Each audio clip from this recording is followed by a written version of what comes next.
During the Trump era, oil remained king. U.S. production surged to a record of nearly 13 million barrels a day, and the president wore it like a badge of honor.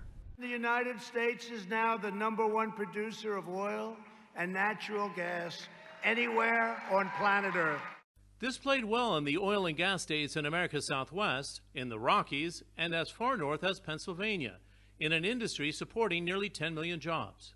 That fits in with this administration's worldview.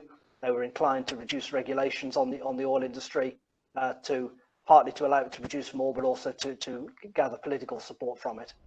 The U.S. produced so much oil and gas, Trump was out to challenge Russia and Saudi Arabia overseas.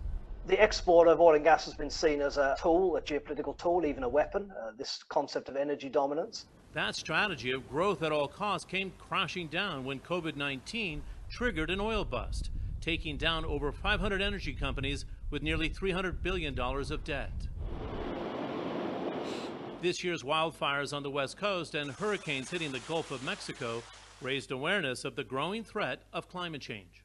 When Donald Trump thinks about climate change, he thinks hoax. When I think about it, I think jobs. Good paying union jobs that put Americans to work. The former vice president has pledged to not shutter U.S. shale, but the winds of change would blow in the direction of renewable energy. A Biden presidency could accelerate what is known as the energy transition away from fossil fuels. He's pledging $2 trillion to a Green Deal to speed up innovation and investment into clean energy. Is this the election that defines the energy transition? Adnan Amin is the former Director General at the International Renewable Energy Agency in Abu Dhabi.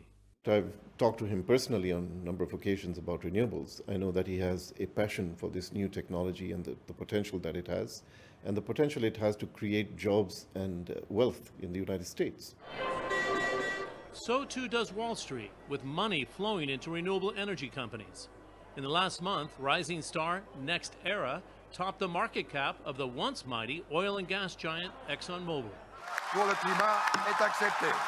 And when it comes to international policy, Trump was proud to pull out of the Paris Climate Accord in 2017, saying it was a job killer. Biden has pledged to leap back in.